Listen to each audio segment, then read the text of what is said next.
Weather conditions about to take a turn for the soggy. Meteorologist Jeremy Lewan in the backyard with that. Well, Scott, there are some spots in our area that are currently in a level 1 out of 5 drought. So we do need some rainfall. And if you look at Bushkill Falls during the daytime, our camera doesn't show it clearly at night. But during the day, it's some of the least flow I've ever seen right off of the mountain that's there at Bushkill Falls. So we do need some rain. And although the growing season is over, we don't need it for plants, but we need it for our fall foliage. In order for fall foliage to be bright and vibrant, you need at least some moisture in the ground. So you might notice more browns in the trees than the reds and oranges and yellows as a result of the lack of rain. Well, we're going to get a lot tonight into your day tomorrow for a large part of the day tomorrow, too. Here's a live view. We're still calm over Wilkes-Barre. A few more clouds entering, and they have a little spooky glow as we approach Halloween, just 2 days away, lit up by the first quarter moon.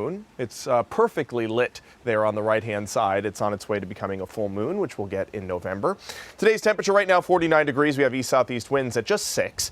We were below average once again today at 54 as a high for Scranton, Mount Pocono at 50. We've spent a long stretch of weather right now in the below average category, and we'll continue to remain below average into November with temperatures 2, 3, even 5 degrees below average, just like we were today. We're currently in the 40s in Lopez and Scranton. We're at 43 in Thornhurst, 50 in Bloomsburg, 54 for Lewisburg, same for Auburn, and 52 in Lehighton. Some increasing cloud cover there in central Pennsylvania. You can see some of those clouds that we just saw on the Wilkes-Barre camera entering Luzerne County, and a few fringe showers making their way closer to Harrisburg. There is a low pressure system that's quite potent right now over the Ohio Valley, and it's headed towards the north and east. So it's going to sweep all of this moisture that's currently in the Ohio and Tennessee valleys directly into Pennsylvania, and it'll last for a persistent period of time. But because it's moving towards the general northeast direction, it'll also nudge Hurricane Melissa away from us, but it will also nudge it closer to Bermuda. So we track that very closely. Could make landfall in Bermuda by the end of the week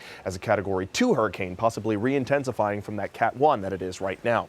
Here's closer to home. We've got the clouds filling in throughout the rest of the night. Some leading bands of showers already setting up by 11, 12 o'clock tonight.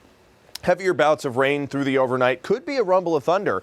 Don't be surprised if it wakes you up. Don't expect any severe weather out of this, but we'll notice the downpours, especially during the morning commute. There's your picture at 8 o'clock tomorrow, with heavy bouts of rain possible through the Poconos, even out through central Pennsylvania, up into the northern tier. And it continues through your afternoon, setting up almost as a line. That's because there's a front associated with this low pressure system as well. So first we get the leading downpours, then we've got the potent front showers, and they come in between the afternoon hours of noon and 3 p.m. They sweep their way from central Pennsylvania to eastern Pennsylvania. Heavier bouts of rain expected closer to the evening commute over eastern Pennsylvania, whereas it looks like we could start to clear out during the evening commute for central PA, and we wrap up the whole thing past 9 p.m.